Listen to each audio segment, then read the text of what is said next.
शान मजमा। मैं पक्के मुसलमान हिंदुस्तानी इसलिए कह रहा हूँ कि हमारे देश के कुछ लोग कपड़ों में इंसान को ढूंढ रहे हैं और हम इंसानों के अंदर छुपे हुए दरिंदों को निकाल रहे हैं।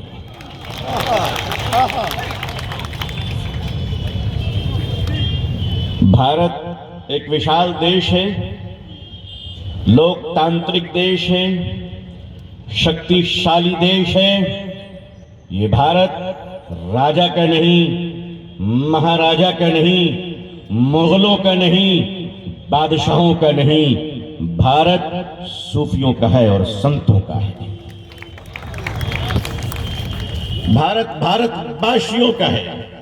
जो भारत का नागरिक है उसका भारत है, चाहे वो मणिपुर का रहने वाला हो या कश्मीर का रहने वाला हो। बांग्लादेश देखने वालों, तुम्हें बांग्लादेश नजर आता है, हम भारतवासी हैं इसलिए हमें मणिपुर नजर आता है। बांग्लादेश बहुत नजर आ रहा है, मणिपुर नजर नहीं आ रहा है। और बांग्लादेश हमारे कंपेयर में कंपटीशन में है भी नहीं, वो एक छोटा सा मुल्क है। भारत एक विशाल देश है। हम भारतवासियों का एक ही सपना है, हिंदू और मुसलमानों का एक ही सपना है, शांतिपूर्ण शक्तिशाली हिंदुस्तान। ये हम राजनीति के व्यापारी नहीं करते। अभी मैं बैरकपुर के साबिक फॉर्मर एमपी जनाब श्री अर्जुन सिंह साहब का पवित्र भाषण सुन रहा था। अब वो भाषण था या पवित्र धार्मिक ज्ञान दे रहे थे मुझे नहीं मालूम, लेकिन वो अपने भाषण में कह रहे थे मुसलमानों के साथ मत मिलो, मुसलमानों के साथ मत रहो, मुसलमानों के साथ मत चलो। अर्जुन भाई, आप बड़े आदमी हैं, अगर इतना ही दिक्कत है मुसलमानों के साथ तो आप भी फिर कहीं और चले जाइए। इसलिए कि ये देश तो हिंदू और मुसलमान, बड़े भाई और छोटे भाई के साथ रहेगा। जिसको पसंद है वो रहे, जिसको पसंद नहीं वो निकल जाए। भारत का मुसलमान कहीं नहीं जाने वाला। सुन लो, वजू बनाते वक्त अगर पानी ना मिले तो हिंदुस्तान, हम तेरी मिट्टी से तयम्मुम कर लेते हैं और अपने देश की मिट्टी से तयम्मुम करके नमाज पढ़ते हैं। जिसे भारत की एकता पसंद नहीं वो गेट आउट, भारत से निकल जाओ। जिसे भारत के हिंदू और मुसलमान पसंद नहीं, निकल जाओ भारत से। मगर भारत में वही रहेगा जो भारत का नागरिक होगा।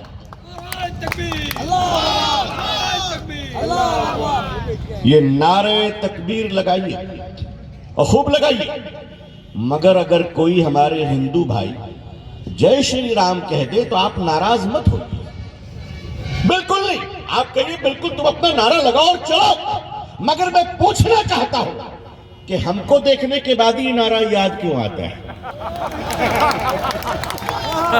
आप खूब नारा लगाइए। आखिर ये आप हमको देखने के बाद ही क्यों नारा याद आता है? पूरे रास्ते में आप ठीक चलते हैं, तबीयत भी आपकी ठीक होती है, मस्जिद देखते ही नाचने लगते हैं। भाई प्रॉब्लम क्या है? अगर कोई प्रॉब्लम है तो आप हमको बताइए, हम आपके नाचने के लिए जगह दे देंगे।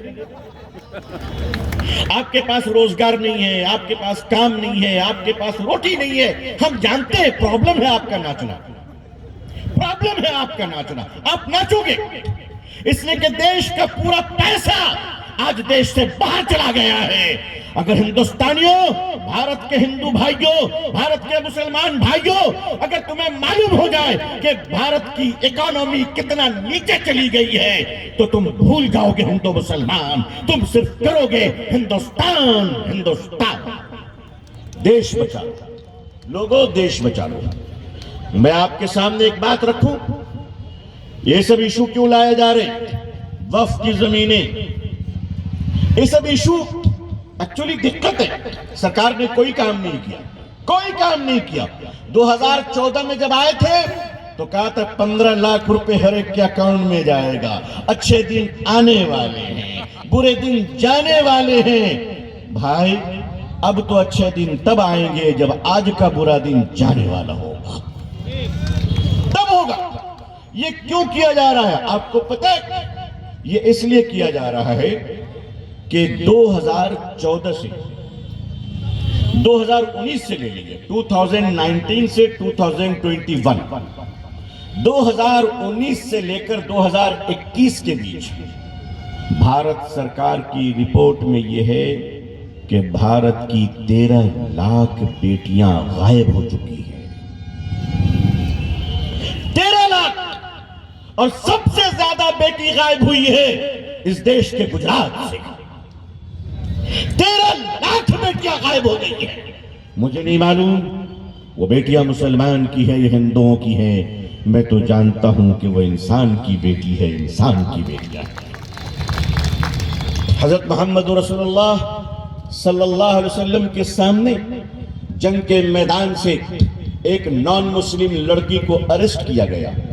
हजरत बिलाल लेकर आए दरबार रिसालत माब सल्लल्लाहु अलैहि वसल्लम में और फरमाया, या रसूल अल्लाह सल्लल्लाहु अलैहि वसल्लम, ये दुश्मन की बेटी है, ये शत्रु की बेटी है, ये हमसे लड़ रही थी, ये नॉन मुस्लिम है, हमने इसको अरेस्ट किया है, आपकी अदालत इसको क्या सजा देगी? मेरे आका सल्लल्लाहु अलैहि वसल्लम ने अपनी चादर उतारी और फरमाया, बिलाल इस बेटी के सर पे मेरी चादर रख दो। हजरत बिलाल ने फरमाया, या रसूल अल्लाह सल्लल्लाहु अलैहि वसल्लम, ये बेटी मुसलमान नहीं है। हुजूर ने फरमाया, बिलाल बेटी बेटी होती है, चाहे किसी की भी हो। भारत की 13 लाख बेटियां गायब हो चुकी। उन 13 लाख बेटियों की माएं, वो हिंदू भाई, मुसलमान भाई, वो दलित भाई, वो बहुजन समाज भाई, वो सिख भाई, वो क्रिश्चियन भाई, वो जैन भाई, वो बौद्धिस्ट भाई, कहीं पार्लियामेंट के सामने खड़े होकर ना कहे कि ऐ भारत की निकम्मी सरकार, हमारी बेटियों को ढूंढ के निकालो, तो बेटियों को ढूंढने के बजाय मस्जिद के नीचे कुछ और ढूंढ रहे हैं। ये साजिश है, ये कॉन्स्पिरेसी है, ये चक्रांत है कि 13 लाख बेटियां भारत की आज गायब हो गई। तुम्हें दर्द नहीं होता? तुम्हें बुरा नहीं लगता? वो हमारे हिंदू भाई की बेटी, मुसलमान भाई की बेटी, मगर वो देश की बेटी है। 13 लाख बेटियां आज कहां है? ढूंढ के निकालना ये भारत सरकार की जिम्मेदारी है। वो ढूंढने के बजाय तेरो लक्ष्य আমাদের মেয়ে কোথায় চলে গেল, ভারত সরকার তাকে খুঁজতে পারছে না। মসজিদের নিচে কি কিছু হয়েছে সেটা খোঁজার জন্য চক্রান্ত চলছে। मस्जिद के नीचे, मैं कहता हूं सुप्रीम कोर्ट के नीचे आज से 800 साल पहले वहां मंदिर था। सुप्रीम कोर्ट खोदोगे आप? खोदोगे आप? मैं कहता हूं कि पार्लियामेंट के नीचे मस्जिद थी, तो क्या पार्लियामेंट का सर्वे होगा?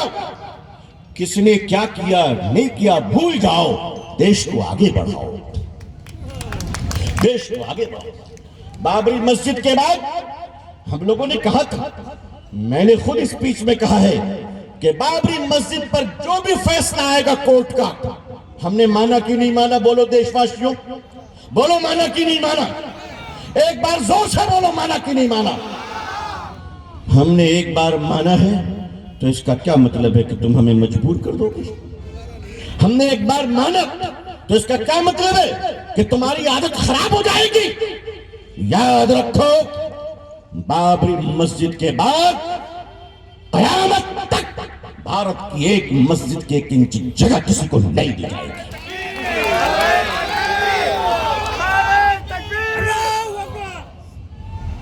वक्फ बोर्ड की जमीनें ये भारत के महापुरुषों ने, मुसलमान मालदारों ने, मुसलमान बुजुर्गों ने इसको चैरिटी की है, वक्फ की है।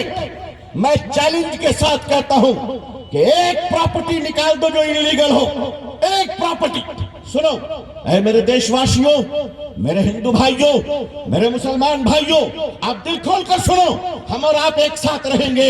ये ब्रोकर आएगा और जाएगा। इन ब्रोकरों के चक्कर में हम लोग अलग नहीं हो सकते। उत्तर प्रदेश के झांसी के बच्चों के हॉस्पिटल में 17 नवंबर को आग लगी थी, मालूम है कि नहीं आप लोगों को? बोलो मालूम है? 17 नवंबर उत्तर प्रदेश झांसी के चाइल्ड हॉस्पिटल, बच्चों के हॉस्पिटल में आग लग गई। कितने बच्चे मर गए? हिंदू भाई के भी थे, मुसलमान भाई के भी थे। उसको बचाने वाला कौन था? याकूब मंसूरी। देखो भाइयों, हम तुम्हारे काम आएंगे, तुम हमारे काम आओगे। हमारा बेटा तुम टीचर होगे, तुम्हारी औलाद हम टीचर होंगे। इसी तरह देश चलता है। ये ब्रोकरों के चक्कर में पड़कर भारत को सर्वनाश न करो। बांग्लादेश में क्या हो रहा है बांग्लादेश समझेगा, पाकिस्तान में क्या हो रहा है पाकिस्तान समझेगा। ये देश हमारा है, इस देश को हमें संभाल कर रखना है। कहिए इंशाअल्लाह। कुछ लैंड ब्रोकर आज चले हुए हैं, आज चल रहे हैं कि वक्फ की संपत्तियां इलीगल है। आप पेपर दिखाइए, भारत में वक्फ बोर्ड है, वक्फ बोर्ड से लीजिए। मैं जानता हूं कि वक्फ बोर्ड में करप्शन है, हां मैं जानता हूं करप्शन है, मगर ये बताओ कि भारत का कौन सा डिपार्टमेंट है जहां करप्शन नहीं है? बताओ आप मुझे। करप्शन है। अगर किसी को शुगर है तो इलाज करोगे या शमशान में ले जाओगे? क्या करोगे भाई? अगर किसी को बीमारी है तो इलाज करोगे या कब्रिस्तान ले जाओगे? बीमारी का इलाज होता है, बीमार को खत्म नहीं किया जाता है। करप्शन है तो इसीलिए करप्शन है कि आपने करप्शन को रखा है। वक्फ बोर्ड का भी करप्शन खत्म होना चाहिए और पूरे सरकार के हर डिपार्टमेंट का करप्शन खत्म होनी चाहिए।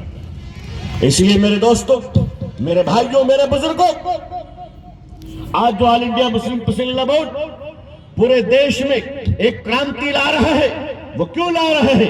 इसलिए ला रहा है कि हमें अपने दीन की भी हिफाजत करनी है, शरीयत की भी हिफाजत करनी है। और दिल खोल कर एक बार कह दो, ऐ हिंदुस्तान, हम तेरी भी हिफाजत करेंगे इंशाअल्लाह। कहिए हिंदुस्तान, हिंदुस्तान, हिंदू मुसलमान ये सारे एक थे और एक रहेंगे इंशाअल्लाह। भारत सरकार को मैं खुलकर कह देना चाहता हूं, आज आपके पास शक्ति है तो आपके पास शक्ति तंत्र है। हमारे पास बाबा साहब अंबेडकर का दिया हुआ संविधान है और लोकतंत्र है। अगर आप जबरदस्ती करेंगे, छीनना चाहेंगे, तो हम जब तक जिंदा हैं हम कोशिश करेंगे बचने की, हम कोशिश करेंगे संविधान का सम्मान करने की और कोशिश करेंगे इस काला कानून के विरुद्ध में शांतिपूर्ण लोकतंत्र और संविधान के बीच रहते हुए क्रांति लाएंगे, इनकलाब लाएंगे और पूरे देश को जगाएंगे। देश खड़ा हो जाओ ताकि मंदिरों में आरती भी होती रहे, मस्जिदों में अजान भी होती रहे। यही देश की खूबसूरती है, यही भारत की ब्यूटीफुल है, इसी से भारत ब्यूटीफुल बनता है।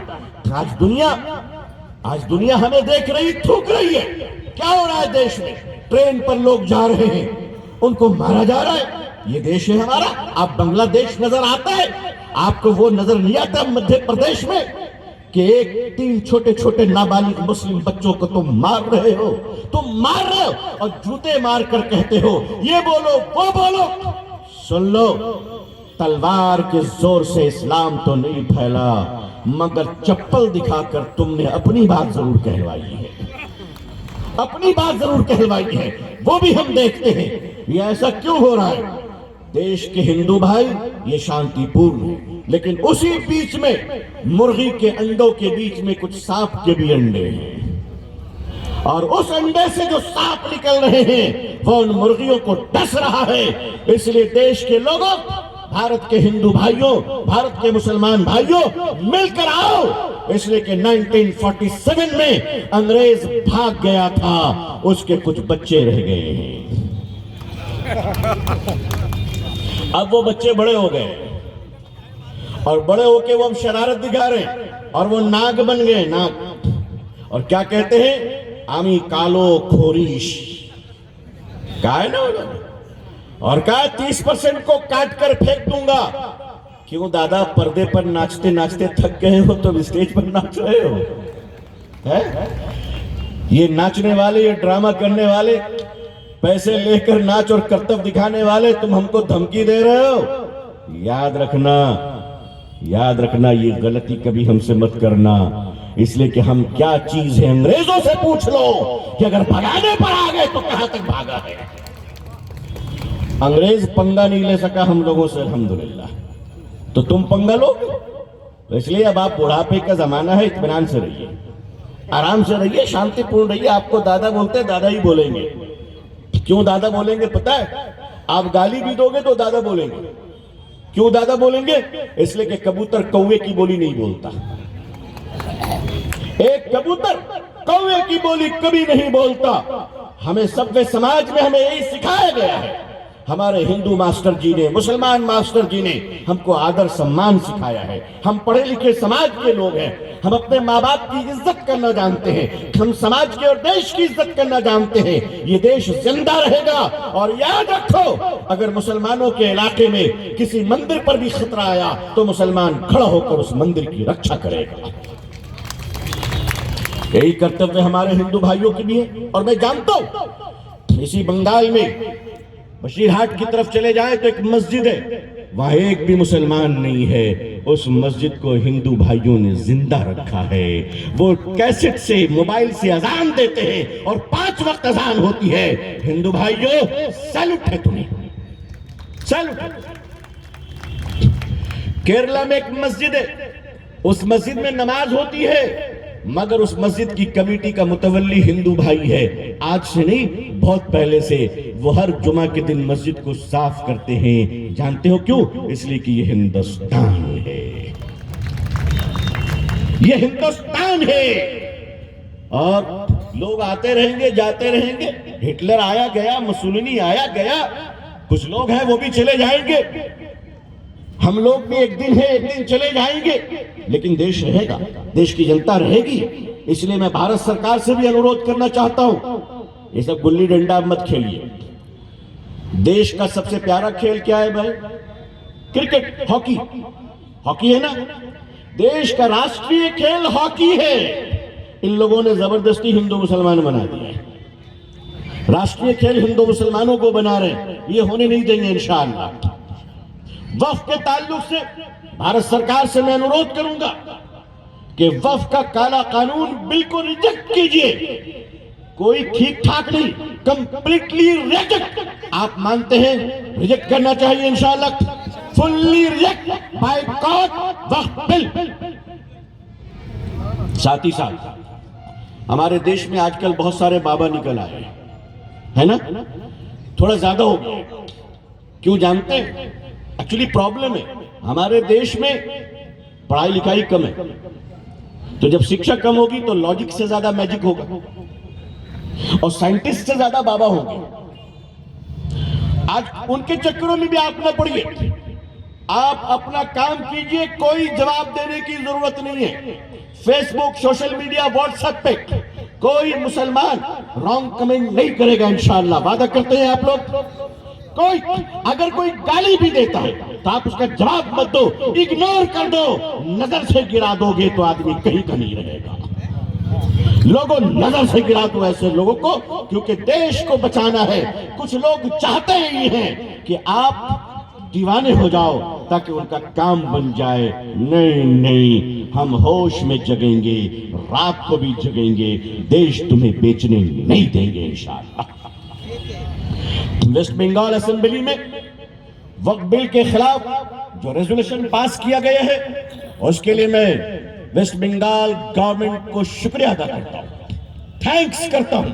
और साथ ही साथ ये पूरी उम्मीद और यकीन रखता हूं कि पार्लियामेंट से वक्फ बिल को रिजेक्ट किया जाएगा इंशाअल्लाह। जिस दिन बिल पर आर्गुमेंट होगी पार्लियामेंट में, उस दिन मैंने अपने सारे दोस्तों से कह दिया है कि टेलीविजन पर देखो कौन एमपी है कौन नहीं है। अगर उस दिन किसी के सर में दर्द रहा, अगर उस दिन किसी को लूज मोशन रहा और अगर उस दिन किसी को बुखार रहा कि ये नौटंकी और ड्रामा मक्कारी हम बर्दाश्त नहीं करेंगे। पार्लियामेंट में बाइकआउट करना, नहीं तो हम तुम्हारा बाइकआउट कर देंगे। मोने राख बेटा, अगर एक भी एमपी, एक सिंगल मेंबर ऑफ पार्लियामेंट अगर बिल के ऊपर बाइकआउट कर गया और पार्लियामेंट में नहीं रहा तो नेक्स्ट कभी उसको चुनाव जीतने नहीं देंगे। इंशाअल्लाह जीतने नहीं देंगे, फिर हम उसके खिलाफ खड़े हो जाएंगे। आप पार्लियामेंट में इज्जत के साथ, संविधान के साथ आप उस बिल के खिलाफ बोलिए। आप सब तैयार हैं? एक मत है इसमें सारे लोग। तीसरी बात, एक तो मैंने वेस्ट बंगाल गवर्नमेंट के असेंबली में इस बिल के रिजेक्ट में जो उन्होंने रेजोल्यूशन पास किया है उसके लिए मैं शुक्रिया अदा करता हूं, थैंक्स। दूसरा ये, भारत सरकार से अनुरोध करते हैं अदब के साथ, सम्मान के साथ। जीने मरने का सवाल है, नमाज रोजे का सवाल है, मस्जिद मदरसे का सवाल है, कब्रिस्तान और खानकाहों का सवाल है, ये आपके साथ कोई प्रॉब्लम नहीं है।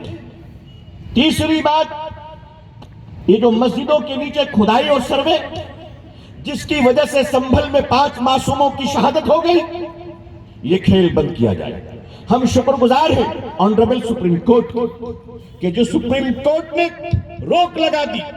मैं आशा करता हूं कि ऑनरेबल सुप्रीम कोर्ट एक हिस्टोरिकल फैसला देकर ऐसे तमाम फितनों को और फसाद को हमेशा के लिए खत्म कर देगा। आप सब साथ हैं इंशाअल्लाह, साथ हैं। साथ ही साथ अदालतों में जो जज बैठे हुए हैं वो जज खुदा नहीं है, उनको भी होश में रहना चाहिए। जज को हम जस्टिस इसलिए बोलते हैं कि वो इंसाफ का रखवाला होता है। अगर जस्टिस साहब आप जाकर सड़कों पे उल्टा सीधा भाषण देंगे तो माफ कीजिएगा, फिर हम जैसे लोग आपका सम्मान नहीं कर पाएंगे।